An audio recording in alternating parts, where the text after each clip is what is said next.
भाई नमस्कार सभी को। स्वागत है आप सभी का पीजी फाउंडेशन क्लासेज के online digital platform. Upon mechanics and oscillation वाले चैप्टर पोर्शन में डिस्कस कर रहे हैं। का थर्ड चैप्टर चला रहा है अपन का, ठीक है। और उसी में अपना लास्ट जो लेक्चर था उसमें मैंने आपसे डिस्कस किया था कि संरक्षी बल है ना, प्रत्यारेखीय प्रत्यानयन बल संरक्षी होता है, केंद्रीय बल होता है, वो सब चीज़ें अपन डिस्कस। दो तीन स्टेटमेंट अपन ने प्रूव किए कि अगर संरक्षी बल है तो एफ माइनस ग्रेडियंट ऑफ कहा जा सकता है, ठीक है। उसका कर्ल ऑफ एफ कितना होता है, 0 होता है। और रेखीय प्रत्यानयन बल कैसा बल होता है, संरक्षी बल होता है, वो तो मैंने आपको प्रूव करवाया था, ठीक है ना। अब आज अपना नया टॉपिक और नई चीज़ें स्टार्ट करते हैं। अपन हेडिंग लिखोगे यांत्रिक ऊर्जा संरक्षण का नियम, ठीक है भाई। अपनी हेडिंग है यांत्रिक ऊर्जा संरक्षण का नियम। यांत्रिक ऊर्जा संरक्षण का यांत्रिक ऊर्जा संरक्षण का नियम भाई। यांत्रिक ऊर्जा संरक्षण का नियम क्या कहता है, क्या होती है यांत्रिक ऊर्जा, सब चीज़ों के बारे में डिस्कस करूँगा आपसे। तो यांत्रिक ऊर्जा क्या होती है, किसी भी कण की काइनेटिक एनर्जी और पोटेंशियल एनर्जी का जो सम होता है, जो योग होता है, वो क्या कहलाता है, उसका यांत्रिक ऊर्जा मैकेनिकल एनर्जी कहलाती है, ठीक है। अब मैकेनिकल एनर्जी कंजर्वेशन है, संरक्षित है, तो उसका क्या मतलब हुआ कि कण की काइनेटिक तथा पोटेंशियल का जो योग है वो क्या होगा, कंजर्व होगा, है ना। वो समय के सापेक्ष चेंज नहीं होगा, कोई वैल्यू आएगी, कोई फिक्स मान होगा, ठीक है ना। उसकी वैल्यू क्या रहेगी, फिक्स रहेगी, उसी को अपन क्या बोलते हैं, नियत रहेगी, संरक्षित रहेगी, ठीक है। तो यांत्रिक ऊर्जा क्या होती है, किसी कण की गतिज ऊर्जा तथा स्थिर ऊर्जा का योग क्या कहलाता है, यांत्रिक ऊर्जा। और यांत्रिक ऊर्जा के अनुसार कण की गतिज ऊर्जा तथा स्थिर ऊर्जा अर्थात यांत्रिक ऊर्जा का मान क्या रहता है, संरक्षित रहता है। और इसी को अपन क्या बोलते हैं, यांत्रिक ऊर्जा का नियम बोलते हैं, ठीक है भाई। तो लिख लेते हैं, आपने पहले भी पढ़ा होगा वो सब चीज है। तो मैं लिखता हूँ, किसी कण की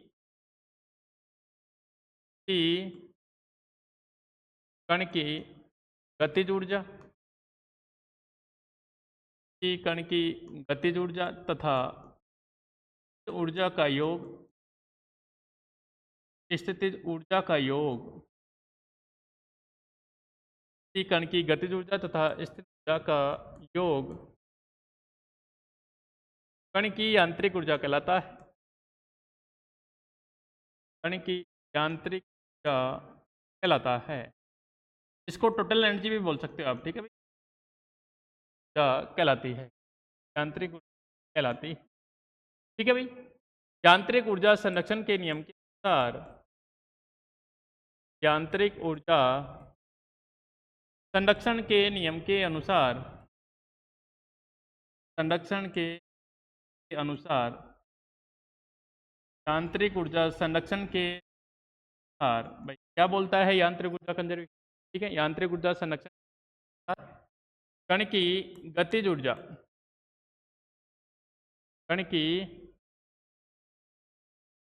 की गतिज ऊर्जा तथा स्थितिज ऊर्जा का योग, गतिज ऊर्जा तथा स्थितिज ऊर्जा का योग, स्थित ऊर्जा का योग अर्थात यांत्रिक ऊर्जा का मान संरक्षित रहता है, अर्थात यांत्रिक ऊर्जा का मान, अर्थात यांत्रिक ऊर्जा का मान संरक्षित या नियत रहता है, संरक्षित या नियत रहता है, से यांत्रिक ऊर्जा संरक्षण कहा जाता है। यांत्रिक ऊर्जा संरक्षण का नियम कहा जाता है।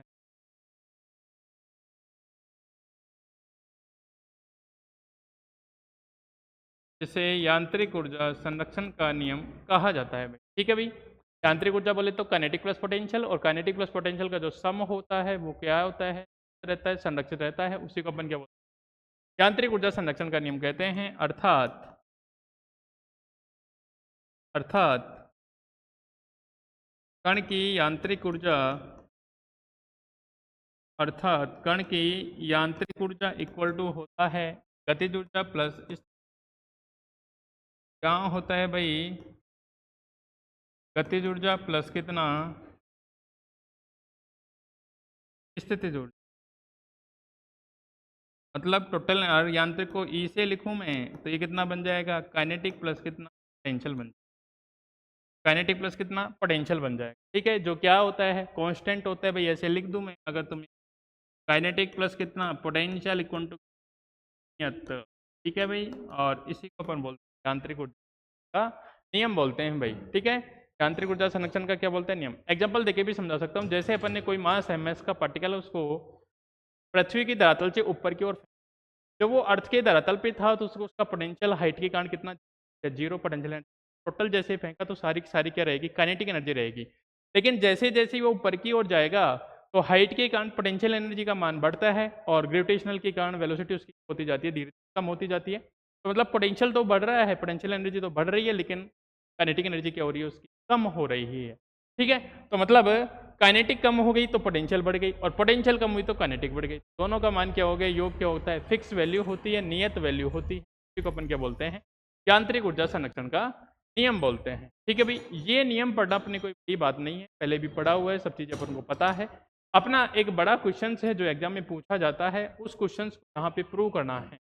ठीक है, वो क्वेश्चन ये सिद्ध कीजिए कि यदि किसी कण की यांत्रिक ऊर्जा नियत है, संरक्षित है, तो आपको ये सिद्ध करना है कि वहाँ जो बल होगा वो कैसा बल होगा, संरक्षित बल होगा। वहाँ जो बल होगा वो कैसा बल होगा भाई, संरक्षित बल होगा, ये आपको प्रूव करना है। ठीक है, तो अपन स्टेटमेंट प्रूव करते हैं भाई। स्टेटमेंट लिखो पहले एक बार, तो स्टेटमेंट लिखना सभी बच्चों। देखो भाई सभी स्टेटमेंट मैं लिखता हूं, यदि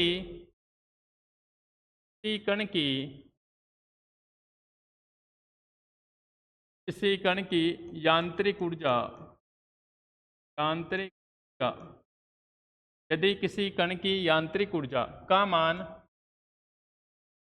किसी कण की यांत्रिक ऊर्जा का मान नियत या संरक्षित है तो, नियत या संरक्षित है तो सिद्ध कीजिए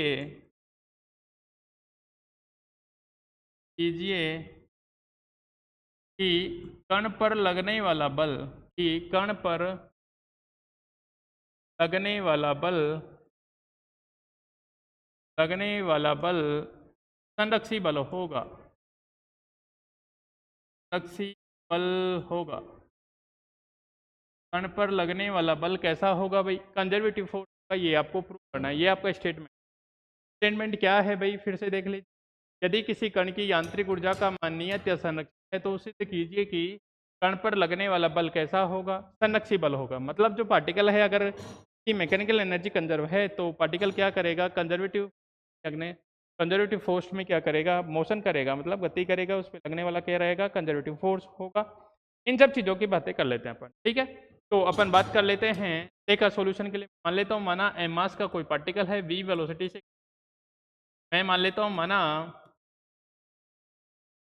स्मॉल एम द्रव्यमान का कण, स्मॉल एम द्रव्यमान का कण स्मॉल वी या वी वेक्टर वेग से गतिशील है, वी वेक्टर वेग से गतिशील है। तब कण की गतिज ऊर्जा, तब कण की गतिज ऊर्जा भाई, और गतिज ऊर्जा कितनी बताओ, आप जानते हो, काइनेटिक एनर्जी ए, और काइनेटिक एनर्जी कितनी, हाफ एम कितना, वी स्क्वायर, या तो ऐसे लिखूँ या कैसे लिख, half M V vector dot कितना, वी वेक्टर नंबर कितना, एक। यदि कण की पोटेंशियल एनर्जी, यदि कण की स्थिति का, कण की स्थिति और स्थिर ऊर्जा कैसे भाई बताओ, यू, स्थिर ऊर्जा यू हो तो कण की कुल यांत्रिक ऊर्जा, मैं लिख दूँ कण की यांत्रिक ऊर्जा भाई, कण की यांत्रिक ऊर्जा, और यांत्रिक ऊर्जा, कण की यांत्रिक ऊर्जा E इक्वल टू कितनी जाएगी, काइनेटिक प्लस कितना था भाई, पोटेंशियल था, E इक्वल टू कितना बन जाएगा, हाफ एम कितना वी वेक्टर डॉट कितना भाई, वी वेक्टर प्लस कितना जाएगा। ठीक है, और ये कैसा था भाई, नियत था, ये कैसा था अपने पास, नियत था, नंबर कितना, 2 था, नंबर कितना था भाई, 2। ठीक है, अब ये 2 है तो मैं इसका समय के सापेक्ष अवकलन करूँ तो इसका मान कितना आना चाहिए, 0। ठीक है भाई, अगर मैं इसका समय के सापेक्ष अवकलन करता हूँ, वैल्यू कितनी आनी चाहिए भाई, 0 आनी चाहिए, वैल्यू कितनी आनी चाहिए, 0। तो समीकरण 2 का समय के सापेक्ष अवकलन, समीकरण 2 का समय के सापेक्ष अवकलन, समीकरण 2 का समय के सापेक्ष अवकलन से भाई, समय के सापेक्ष में क्या किया, उसका अवकलन किया। तो अवकलन बनेगा, यहाँ बनेगा d/dt और ये बन जाएगा कितना 1/m का कितना हो जाएगा 2v वेक्टर, और ये बन जाएगा कितना बताओ dv vector upon dt plus का du/dt जो नियत है कांस्टेंट है, वैल्यू कितनी 0, 2 से 2 कैंसिल आउट हो गया, ये बनेगा कितना mv वेक्टर डॉट ऐसे लिख दो dv वेक्टर अपॉन कितना dt प्लस कितना बनेगा बताओ du अपॉन कितना बना dt इक्वल टू कितना बना 0 बना, du अपॉन dt बना इक्वल टू कितना 0, ये u है ना, इस चीज़ का ध्यान रखना, ठीक है। ये नंबर कितने हो गए भाई 3। मैं लिख लेता हूँ, माना स्थितिज ऊर्जा का कैपिटल U स्थिति x, y, z, स्थिति x, y, z का फलन है, ठीक है भाई, मतलब स्थिति पे डिपेंड कर रही है, का फलन है इक्वल टू कितना u x, y, z। तो आंशिक अवकलज से भाई मैंने क्या किया, इसका आंशिक अवकलज से मैंने इसका आंशिक अवकलज किया, आंशिक अवकलज से ये बना कितना भाई du, तो यहाँ बन गया डेल u अपॉन कितना डेल x dx, और ये बन गया कितना डेल u अपॉन कितना डेल y, ये बन गया dy प्लस कितना डेल u अपॉन कितना भाई डेल z, और ये बन गया कितना भाई dz बन गया, ठीक है। तो यहाँ लिखूँ मैंने du, और तो इसको ऐसे लिख दूँ ग्रेडियंट ऑफ, ऐसे लिख दूँ क्या आई कैफ डेल यू अपॉन कितना डेल एक्स प्लस कितना जे कैफ और डेल यू अपॉन कितना डेल वाई प्लस कितना बनेगा के कैफ और डेल यू अपॉन कितना भाई डेल जेड, और डॉट लगा दो इसके साथ में, यहाँ डी एक्स आई कैप प्लस कितना डी वाई कितना जे कैप प्लस कितना डी जेड कितना भाई के कैप। कोई दिक्कत नहीं है, इसको डी आर वैक्टर लिख दूंगा, इसको क्या लिख दूंगा डी आर, इसको ग्रेडियंट यू लिख दूंगा, तो डी यू और डी यू बना कितना भाई ग्रेडियंट ऑफ u डॉट कितना भाई डी आर। अपन को क्या चाहिए यहाँ से D U upon D T चाहिए, तो यहाँ बनेगा कितना ग्रेडियंट u डॉट कितना डी आर अपॉन कितना भाई डी टी, यहाँ से क्या बन जाएगा ये ग्रेडियंट ऑफ u डॉट कितना D R upon D T कितना लिख दूँ डी वेक्टर, नंबर कितना 4, नंबर कितने 4। समीकरण 3 तथा 4 से डी अपॉन डी टी का मान यहाँ से रख देता हूँ, ठीक है भाई। समीकरण 3 तथा 4 से देखना भाई, समीकरण 3 तथा 4 से भाई,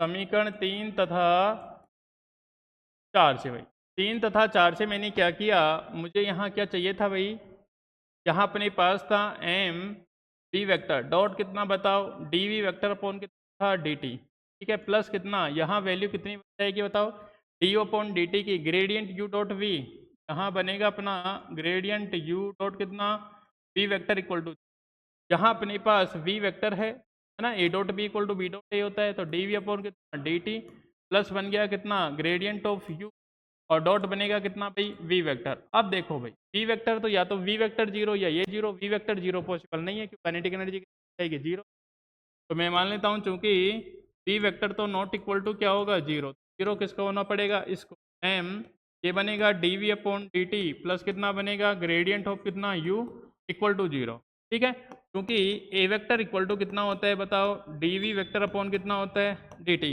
यहाँ बनेगा कितना एम ए वेक्टर प्लस कितना ग्रेडियंट ऑफ कितना यू इक्वल टू 0, और चूंकि एफ वेक्टर इक्वल टू कितना होता है एम ए वेक्टर होता है, एफ वेक्टर इक्वल टू कितना होता है एम ए वेक्टर होता है, यहाँ बन गया कितना बताओ एफ वेक्टर प्लस कितना gradient of U equal to कितना 0, और यहाँ से F vector equal to minus gradient of,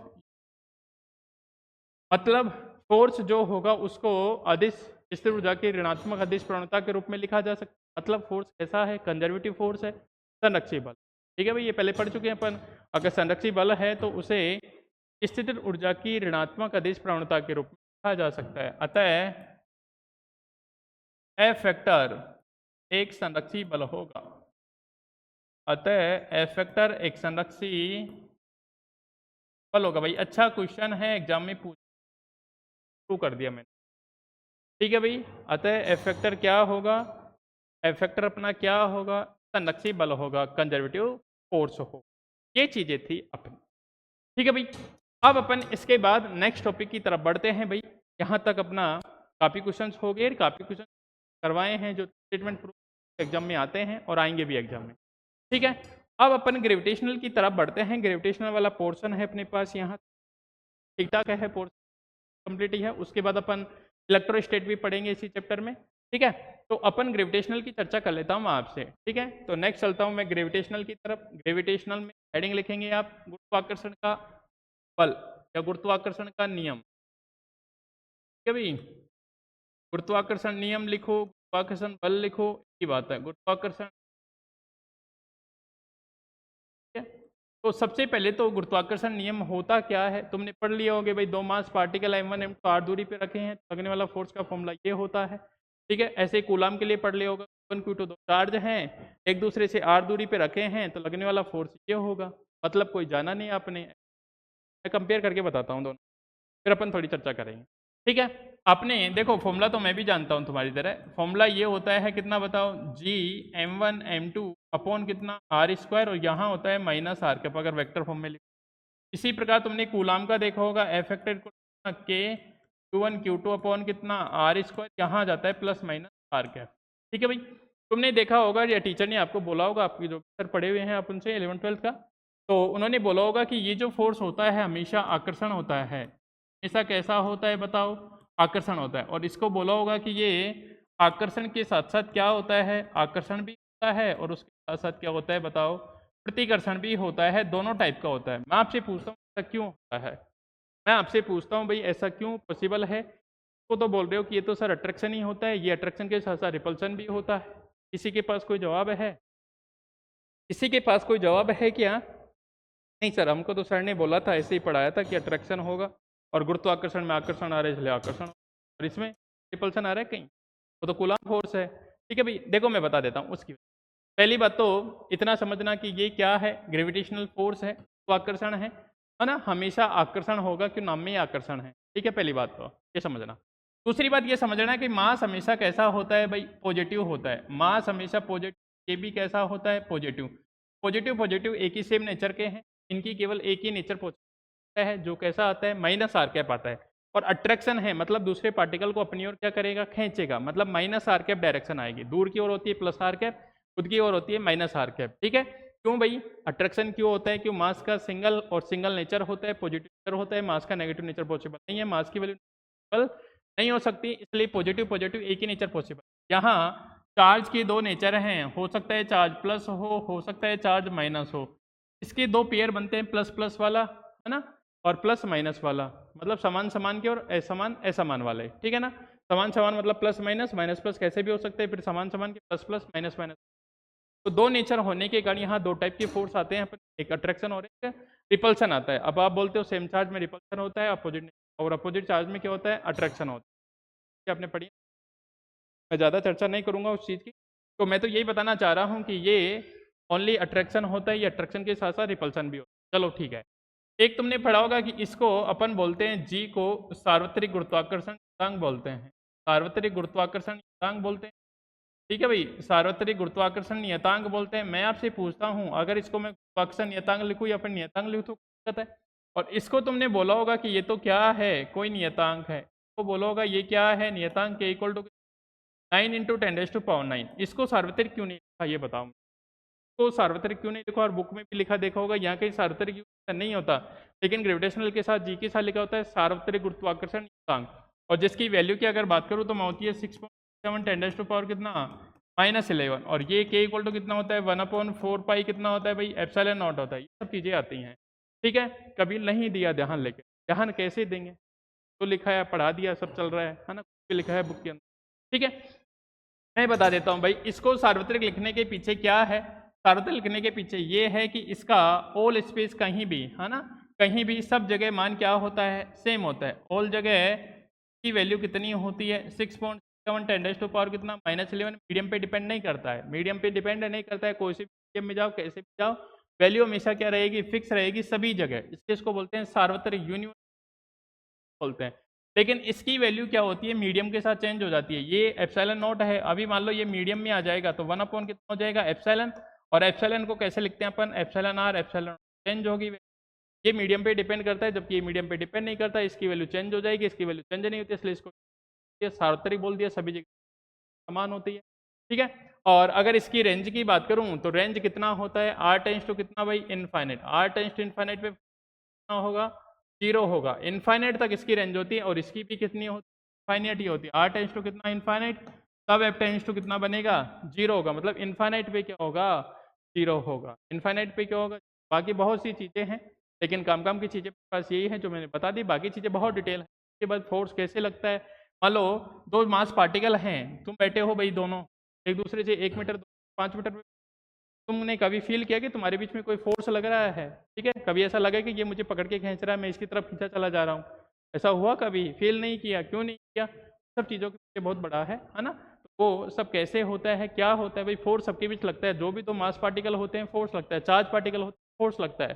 अब जो चार्ज होता है उसके पास मास भी होता है, तो वहाँ ग्रेविटेशनल भी लगेगा, इलेक्ट्रोस्टैटिक भी लगेगा। लेकिन इलेक्ट्रोस्टैटिक कंसिडर, ठीक है, तो अपन इलेक्ट्रोस्टैटिक लेके चलते हैं, ग्रेविटेशनल को नेगलेक्ट कर देते हैं। लेकिन जो मास पार्टिकल होते हैं क्या लगता है, ग्रेविटेशनल लगता है, थोड़ा चार्ज नहीं होता है, ठीक है। और वो कैसे लगता है, देखो तुम्हारे बीच में भी फोर्स लगेगा, लेकिन तुम्हारे बीच में अगर मैं फोर्स कैलकुलेट करूँ 10 को -7 -8 के ऑर्डर का आता है, तो फोर्स की वैल्यू क्या है, बहुत कम है। फोर्स की वैल्यू क्या है, बहुत कम है, मतलब फोर्स तो लग रहा है लेकिन उसकी वैल्यू क्या है, बहुत कम है। इसलिए अपन को लगता हुआ महसूस, तरफ मुझे आकर्षण महसूस हो रहा है, ठीक है ना, क्यों, 10⁻⁻, ठीक है ना। ये चीज़ें, ये बड़े मास पार्टिकल के लिए होते हैं, जैसे अर्थ, मून, सन वगैरह, इनके बीच होता है ग्रेविटी, इस कारण से, ठीक है। अपने और अर्थ के बीच लग रहा है, तभी तो अपन अर्थ पे हैं, ठीक है ना। अर्थ पे अपन को क्या कर रही है, सेंटर की ओर एक फोर्स फील होता है, तभी तो अपन अर्थ पे हैं, ठीक है ना भाई। ये सब चीज़ें हैं, तो अपन पढ़ते हैं गुरुत्वाकर्षण का या गुरुत्वाकर्षण बल पढ़ते हैं, ठीक है भाई। इतनी चर्चा काफ़ी है आपसे, और बाकी जब इलेक्ट्रो बताऊँगा मैं, 10th वाले पार्ट भी चलता है, उसमें अगर किसी को इंटरेस्ट हो वहाँ से देख सकते हो, है ना। बेसिक चीज़, सब चीज़ें वहाँ पढ़ें।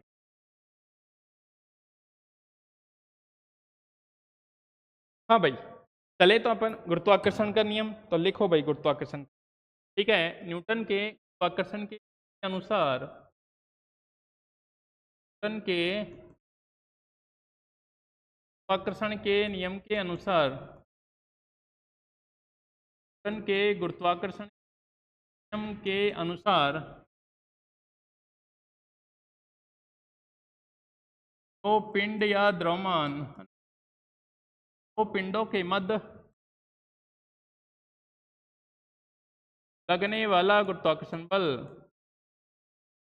लगने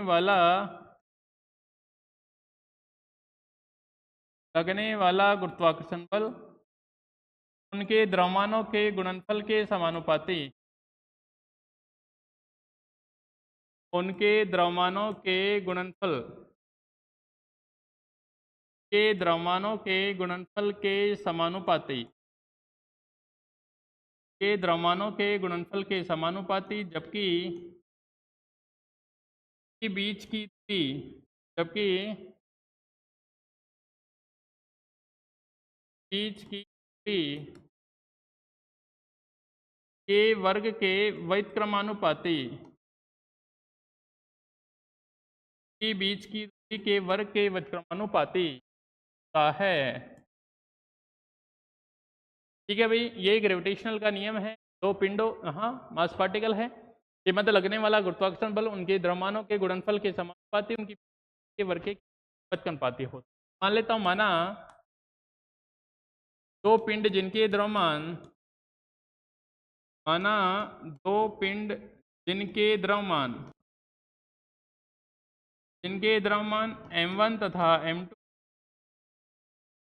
m1 तथा m2 एक दूसरे से स्मॉल r दूरी पर, एक दूसरे से स्मॉल r दूरी पर तब उनके मध्य लगने वाला, तब उनके मध्य लगने वाला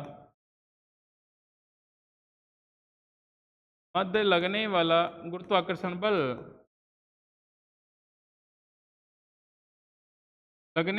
गुरुत्वाकर्षण बल कैसे बताओ भाई। अगर ये मास पार्टिकल अपना m1 है, एक मास पार्टिकल अपना m2 है, एक दूसरे से कितनी दूरी पे, स्मॉल r दूरी पे, तो लगने वाला फोर्स m1 m2 के गुणनफल के समानुपाती और दूसरे के क्या होगा, वर्ग के व्युत्क्रमानुपाती हो। ठीक है, दोनों समीकरणों को मर्ज करें अपन, समीकरण 1 तथा 2 से भाई, समीकरण 1 तथा 2 से भाई दोनों से देखेंगे तो मैं ऐसा लिख सकता हूँ एफ समानुपाती m1 m2 अपॉन कितना भाई आर स्क्वायर, जब भी समानुपाती का चिन्ह हटता है एक पति नियतांक आता है जी। ठीक है, अगर वेक्टर फॉर्म में लिखना चाहूँ तो एफ वेक्टर कितना G m1 m2 upon are square और माइनस कितना आर कैप, माइनस कितना भाई आर कैप, नंबर कितना है 3, नंबर कितने भाई 3। ठीक है ना, जहाँ जी सार्वत्रिक गुरुत्वाकर्षण नियतांक है, जहाँ जी इक्वल टू होता है वैल्यू 6.7 10 टू पावर कितना माइनस इंटू मीटर स्क्वायर पर कितना kg स्क्वायर। ठीक है, क्या कहलाता है भाई सार्वत्रिक गुरुत्वाकर्षण नियतांक कहलाता है। क्या कहलाता है अपना सार्वत्रिक गुरुत्वाकर्षण नियतांक, ये अपना क्या कहलाता है भाई सार्वत्रिक गुरुत्वाकर्षण नियतांक कहलाता है। ठीक है, सार्वत्रिक क्यों कहलाता है वो मैंने बता दिया आपको। ठीक है, हो गया। और ऋणात्मक चिन्ह, ऋणात्मक चिन्ह, ऋणात्मक चिन्ह गुरुत्वाकर्षण बल की, ऋणात्मक चिन्ह गुरुत्वाकर्षण बल की आकर्षण प्रकृति को प्रदर्शित करता है, आकर्षण प्रकृति को प्रदर्शित। ठीक है भाई, माइनस क्या दिखाएगा ट्रैक्शन प्रदर्शित करता है, ये अपना। ठीक है भाई, ग्रेविटेशनल फोर्स है अपना, क्या है भाई ग्रेविटेशनल। ठीक है, अब अगर मैं बात करूं इस ग्रेविटेशनल फोर्स की, देखो भाई अगर मैं इस ग्रेविटेशनल फोर्स की बात करूं, ग्रेविटेशनल फोर्स की मैं आपसे बात करूं, ग्रेविटेशनल फोर्स की अगर मैं बात करता हूं आपसे, तो देखो भाई चूंकि गुरुत्वाकर्षण बल की, गुरुत्वाकर्षण बल और गुरुत्वाकर्षण बल कैसे भाई एफ फैक्टर इक्वल टू कितना जी, और ये कितना m1 m2 अपॉन कितना आर स्क्वायर और ये कितना माइनस आर कैप। और केंद्रीय बलों के, केंद्रीय बलों से भाई, केंद्रीय बलों से कैसे था भाई, केंद्रीय बल कैसे थे एफ फैक्टर इक्वल टू के अपॉन आर की पावर n और ये प्लस माइनस कितना भाई आर कैप, या फिर ऐसे था भाई एफ फैक्टर इक्वल टू के आर की पावर माइनस प्लस माइनस कितना आर कैप।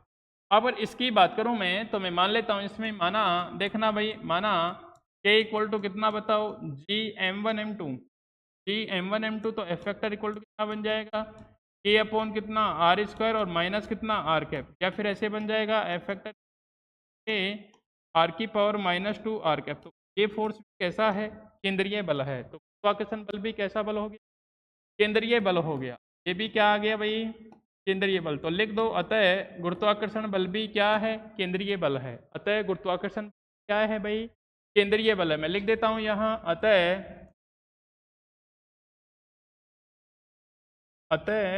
गुरुत्वाकर्षण बल भी केंद्रीय बल है। ठीक है भाई, और केंद्रीय बल कैसे होते हैं संरक्षित होते हैं, ये मैं पहले। ठीक है, तो ग्रेविटेशनल फोर्स कैसा आ गया सेंट्रल फोर्स आ गया भाई, ग्रेविटेशनल फोर्स आ गया सेंट्रल फोर्स आ गया। ठीक है भाई, चलें आगे, आगे टॉपिक की डिस्कस करते हैं। आगे टॉपिक अपना आता है गुरुत्वीय क्षेत्र की तीव्रता, जैसे विद्युत क्षेत्र की तीव्रता पढ़ते हो वैसे ही अपना आता है गुरुत्वीय क्षेत्र की तीव्रता, क्षेत्र और गुरुत्वीय क्षेत्र की तीव्रता कैसे आती है वो देखेंगे अब। गुरुत्वीय क्षेत्र की तीव्रता, ठीक है ना, इलेक्ट्रिक फील्ड इंटेंसिटी वहाँ होता था, यहाँ ग्रेविटेशनल फील्ड इंटेंसिटी हो जाएगा। ठीक है ना, जैसे इलेक्ट्रिक फील्ड में क्या पढ़ते हो एकांक आवेश पर, तो क्षेत्र में स्थित एकांक आवेश पर लगने वाला बल, तो यहाँ भी वही हो जाएगा। ठीक है ना, एकांक द्रव्यमान के कण पर लगने वाला क्या गुरुत्वाकर्षण, एकांक द्रव्यमान के कण पर लगने वाला गुरुत्वाकर्षण बल क्या कहलाता है गुरुत्वीय क्षेत्र की तीव्रता कहलाता है, सदिश राशि होती है, वो सब चीजें सारी वही आएंगे। ठीक है, तो मैं लिखता हूँ, देखो भाई मैं लिखता हूँ कि गुरुत्वाकर्षण के बल से, गुरुत्वाकर्षण के नियम, मैं लिखता हूँ गुरुत्वाकर्षण के नियम से भाई, गुरुत्वाकर्षण और गुरुत्वाकर्षण का बताओ एफ वेक्टर इक्वल टू जी, और ये बना कितना m1 m2 कितना भाई आर स्क्वायर, और ये बना कितना माइनस आर कैप नंबर 1। ठीक है, अगर मैं यहाँ से निकालना चाहूँ F upon m2, F upon कितना भाई m2, F upon m2 m1 जो भी होगा ना, ये बन जाएगा कितना जी m1 अपॉन कितना आर स्क्वायर और माइनस कितना आर कैप। तो मैं इसी को मैं क्या बोलता हूँ भाई ईजी वेक्टर। ठीक है ना, पृथ्वी इसी को क्या बोलता हूँ पृथ्वी क्षेत्र में स्थित एकांक द्रव्यमान पे लगने वाला गुरुत्वाकर्षण बल। ठीक है, पृथ्वी क्षेत्र में स्थित एकांक द्रव्यमान के कण पर लगने वाला गुरुत्वाकर्षण बल। ठीक है भाई, पृथ्वी क्षेत्र में स्थित एकांक द्रव्यमान के कण पर लगने वाला गुरुत्वाकर्षण क्या कहलाता है गुरुत्वीय क्षेत्र की। अतः मैं लिख दूं यहां से गुरुत्वीय क्षेत्र में स्थित क्षेत्र में स्थित एकांक द्रव्यमान के कण पर एकांक द्रव्यमान के कण पर लगने वाला गुरुत्वाकर्षण बल, लगने वाला गुरुत्वाकर्षण बल गुरुत्वीय क्षेत्र की तीव्रता कहलाती है। यह क्षेत्र की तीव्रता गुरुत्वीय क्षेत्र की तीव्रता कहलाती है। क्षेत्र की तीव्रता कहलाती है, से ईजी वेक्टर से प्रदर्शित करते हैं। ईजी, ये नहीं ईजी से ईजी से प्रदर्शित करते हैं, से ई से प्रदर्शित करते हैं। क्या भाई ईजी वेक्टर ऐसे लिख दूं मैं यहाँ पे ईजी वेक्टर इक्वल टू कितना एफ वेक्टर अपॉन कितना एम। ठीक है, तो ईजी वेक्टर कैसी है पहले तो भाई सदिश। ईजी वेक्टर कैसी है सदिश, मात्रक की बात करूं मैं न्यूटन पर किलोग्राम, मात्रक की बात करूं न्यूटन पर कितना भाई किलोग्राम, बीमा की बात करूं बीमा ईजी का बीमा कितना भाई ईजी का बीमा कितना बताओ पर कितना हो जाएगा फोर्स का एम एल टी माइनस कितना 2 कितना किलोग्राम का कितना मास, तो ये कितना बन जाएगा भाई m0 l और t माइनस कितना, ये उसका डायमेंशन का क्या आ जाएगा भाई डायमेंशन आ जाएगा। तो बोलते हैं गुरुत्वीय क्षेत्र बोलते हैं भाई, गुरुत्वीय क्षेत्र की क्या बोलते हैं भाई तीव्रता बोलते हैं। ठीक है, अब बात कर लेते हैं गुरुत्वीय स्थिर ऊर्जा की।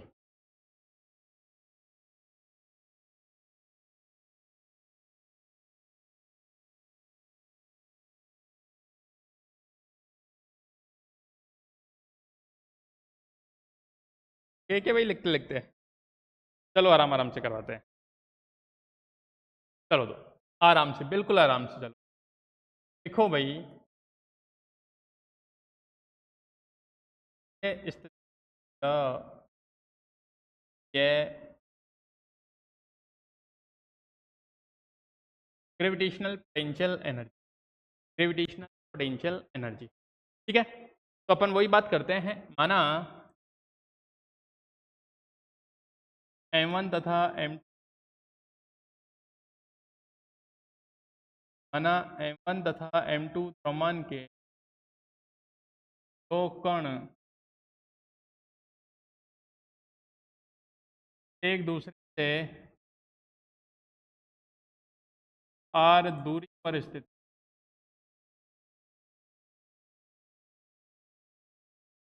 अब क्या बनेगा भाई ये m1 और ये कितना अपने m2 एक दूसरे, तब गुरुत्वाकर्षण बल m1 r स्क्वायर माइनस कितना r कैप, ज़्यादा से ज़्यादा इसको ऐसे लिख सकते माइनस कितना m r स्क्वायर कितना बना r कैप। ठीक है भाई, मैंने तुमको क्या बताया कि ग्रेविटेशनल ऐसा फोर्स फोर्स के बल है, और केंद्रीय बल अपन प्रूव कर सके ये बल कैसे होते हैं संरक्षीय होते हैं, और संरक्षीय बलों को स्थिर ऊर्जा की ऋणात्मक प्रवणता के रूप में ठीक देखो तो कि गुरुत्वाकर्षण बल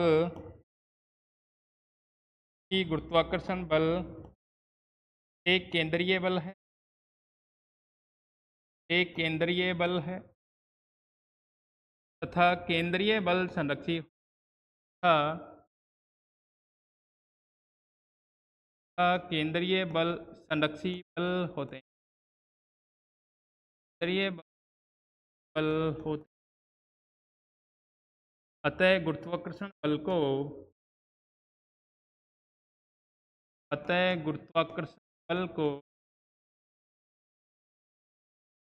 को स्थितिज ऊर्जा की गुरुत्वाकर्षण बल को यू अदिश प्रवणता के ऋणात्मक मान के अदिश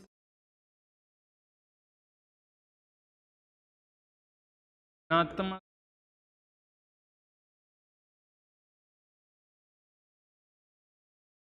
लिखा जा सकता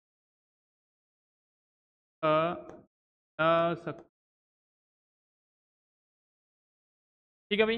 मतलब F equal to minus gradient of U लिख सकता हूँ। देखना भाई, अर्थात मैं इसको ऐसा लिख सकता हूँ, F factor equal to minus D U upon R R cap. पर लिखूँ कुछ, पर लिख लो। एक नंबर हो गया इसको, ये 2 नंबर समीकरण 1 तथा 2 से, 1 तथा 2 से, समीकरण 1 तथा 2 से इधर कितना minus G M1 M2 R square R cap, और बनेगा कितना माइनस आर कैप से आर कैप, तो डी यू अपॉन आर कितना बन गया, डी एम अपॉन कितना बन गया, आर स्क्वायर बन गया। यहाँ से डी यू चाहिए तो बन डी एम आर स्क्वायर कितना डी आर। दोनों तरफ क्या करूँगा, इंटीग्रेशन इनफाइनाइट से कहाँ पे ला रहा हूँ, आर पे। ठीक है, आर पे कितनी, यू इनफाइनाइट पे जी। ये तो कितना बनेगा बताओ यू, और ये कितना, और ये कितना बन जाएगा जी M1 M2 इंटीग्रेशन कितना इनफाइनाइट से आर की पावर कितना ऊपर जाने के आर, और इसका ये बनेगा u माइनस कितना, और ये बन गया G1 M2। ये कितना हो जाएगा भाई, इसका r की पावर -2+1, हाँ -2+1 माइनस कितना 2+1, और ये बनेगा इनफाइनाइट r इक्वल टू कितना बन जाएगा G M1 M2, माइनस भी बाहर आ गया, ये बनेगा कितना 1/r, और इनफाइनाइट से r -2+-1 r आ गया r, ये बनेगा g, यहाँ बना M1 M2, यहाँ कितना upon r minus equal to कितना g M1 M2 अपॉन कितना r। तो ये अपनी potential minus M2 upon r, और वहाँ कितनी r आते थे।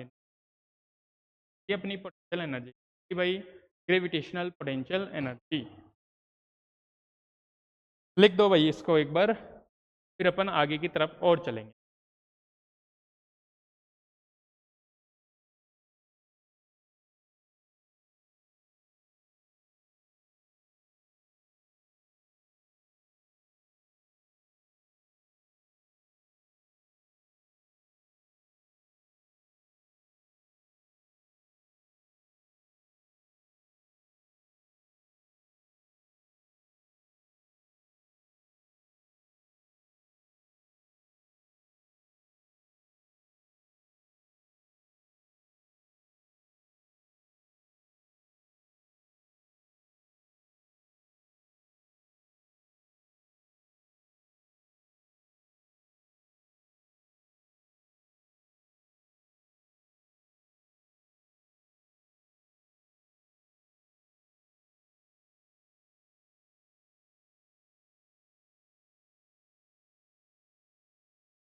भाई चलो लिख दिया हो तो आगे। ठीक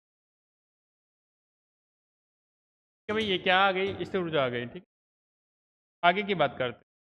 ठीक है, आगे एक टॉपिक हो रहा है अपना भाई, और हेडिंग लिखोगे आप उसमें पृथ्वी की सतह के निकट पिंड की ऊर्जा।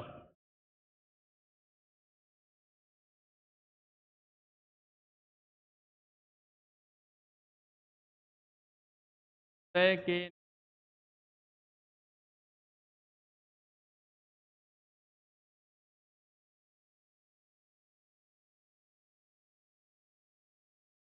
ऊर्जा।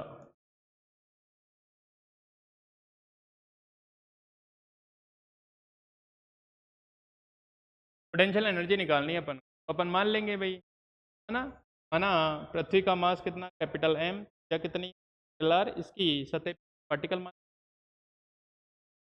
हाँ मान लेते हैं अपन। माना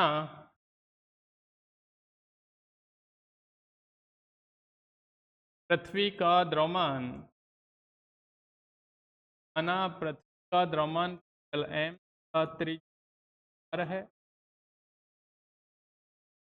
का कैपिटल आर है। सतह पर, की सतह पर एक स्मॉल एम द्रव्यमान का कण ए पर कैपिटल ए पर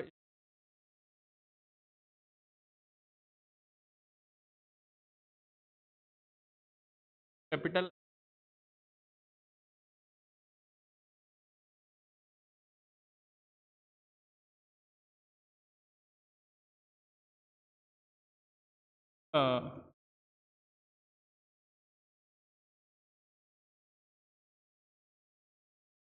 अब यदि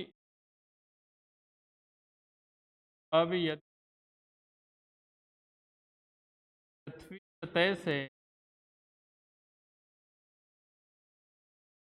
एच ऊंचाई,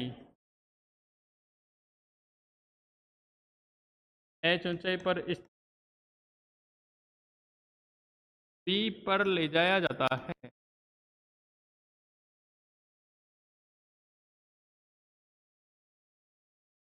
जहां पर इसका यू है,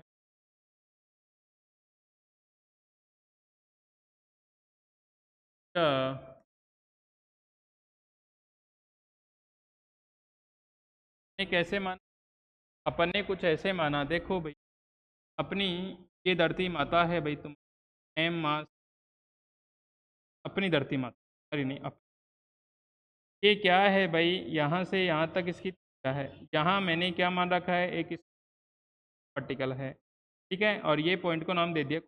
मैंने क्या किया, इसको यहाँ से एच हाइट तक ले गया बी, और ये हाइट कितनी,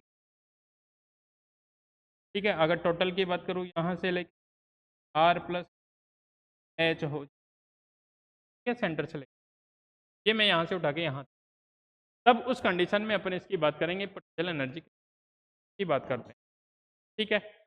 देखो गुरुत्वाकर्षण बल,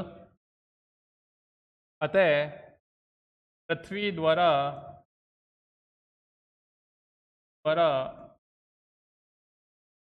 एम द्रव्यमान लगने वाला गुरुत्वाकर्षण बल, लगने वाला गुरुत्वाकर्षण,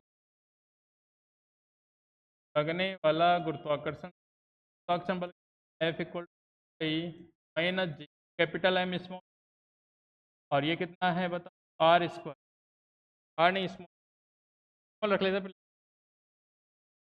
बाद millimetre, A small are square ये जाएगा, आर कैप बन जाएगा, ठीक है भाई।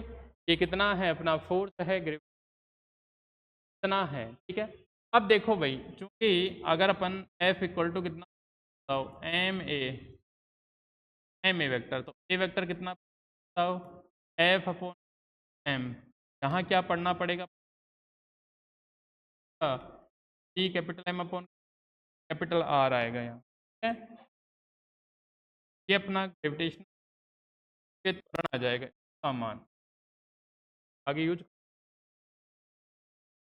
कैपिटल आर स्क्वायर रखूंगा भाई, क्या रखूंगा, M upon capital R square, ठीक है, यहाँ तक कोई दिक्कत। अब अपन को पोटेंशियल एनर्जी चाहिए, ठीक है, तो वही बात करूंगा। समीकरण एक क्या है भाई, गुरुत्वाकर्षण बल क्या है, संरक्षी बल है, तो स्थितिज ऊर्जा की ऋणात्मक प्रवणता के रूप में लिख सकता हूँ मैं। ठीक है भाई, कोई दिक्कत नहीं है कि मैं लिखता हूँ यहाँ पे एफ वेक्टर एक संरक्षण बल है, एफ वेक्टर बल है, अतः एफ वेक्टर को मैं लिखता हूँ भाई F vector equal to minus gradient of F vector कितना बन जाएगा माइनस 4r कैप।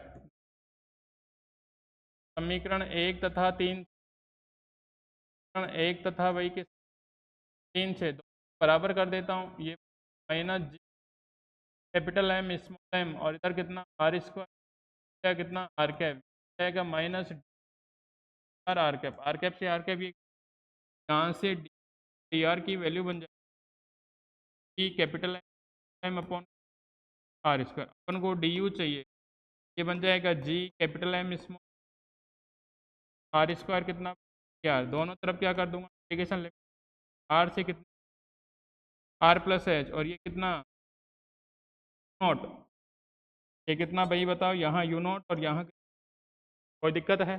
कोई दिक्कत नहीं, चलो इंटीग्रेशन सोल्व। यहाँ तो कितना बनेगा इंटीग्रेशन, यहाँ इंटीग्रेशन यू माइनस कितना और यहाँ बनेगा जी कैपिटल एम इस और ये बनेगा कितना माइनस करके आएगा, माइनस आएगा माइनस और कितना बनेगा 1/r, यहाँ बन जाएगा कितना r से r प्लस एच बनेगा माइनस जी कैपिटल एम इसमें जाएगा 1/r प्लस माइनस को अंदर भेज दो, यहाँ बनेगा u नॉट और ये बन जाएगा जी कैपिटल एम, यहाँ बन जाएगा 1/r minus upon r plus calcium लेके सोल्व करेंगे u कैपिटल एम और यहाँ बन जाएगा r plus minus R upon R plus H बने। ठीक है भाई, आर से आर गया एच बनेगा, u माइनस कितना बनेगा जी कैपिटल एम क्या कितना एच, यहाँ से आर कॉमन आर स्क्वायर बन जाएगा, आर कॉमन लेंगे तो आर स्क्वायर बन जाएगा, आर तो पहले यहाँ बन जाएगा 1 प्लस कितना एच अपॉन आर नंबर 1। अब यहाँ देखो G M upon are square कितना जाएगा स्मॉल जी, यहाँ से कितना बनेगा जी आर स्क्वायर जाएगा भाई, स्मॉल जी लिख देता हूँ उसको, ये बनेगा कितना माइनस कितना नॉट और ये बनेगा कितना बताओ एम जी एच, ऊपर ले जाके लिखा तो 1 एच अपॉन आर और कितना कि H is very very less than कितना आर, तो एच अपॉन आर कितना होगा वेरी वेरी द्विपद प्रमेय, द्विपद प्रमेय, द्विपद प्रमेय कैसी हो 1 प्लस एक्स और एक्स की -1 माइनस है 1 माइनस कितना बन जाएगा एक्स, कब लेकिन जब एक्स इज 1, ये कंडीशन होती है। द्विपद प्रमेय कर देते, ये बनेगा u माइनस कितना एम जी एच और 1 माइनस एच। अब देखो भाई एच अपॉन आर तो वेरी वेरी लेस 1 है, 1 के कंपेयर में एच नेगलेक्ट हो जाएगा कि H upon R very very less than कितना 1, तो क्या कर सकता हूँ नगण्य किया जा सकता है, नगण्य कर दो माइनस कितना कितना बताओ एम जी एच बन गया, ये कितना बन गया अपना एम जी एच बन गया। ठीक है भाई, यदि मैं मान लेता हूँ पृथ्वी की, यदि पृथ्वी की सतह पर, पृथ्वी की सतह पर, की सतह पर कण की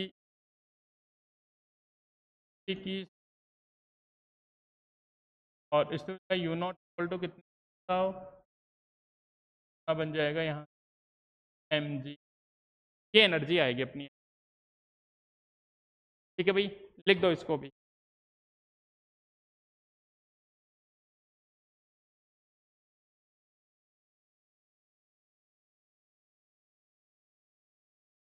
लिख दो भाई। ठीक है भाई, तो आज के लिए इतना ही करते हैं, बाकी अपन कल वाली क्लास में मिलते हैं आगे के टॉपिक। ठीक है, ग्रेविटेशनल पढ़ाऊंगा पूरा है ना, ग्रेविटेशन है भी अपने सिलेबस। आज के लिए इतना ही, लगातार देखते रहिए, चैनल सब्सक्राइब करना ना भूलें, ज़्यादा से ज़्यादा। आज के लिए इतना ही, ओके भाई।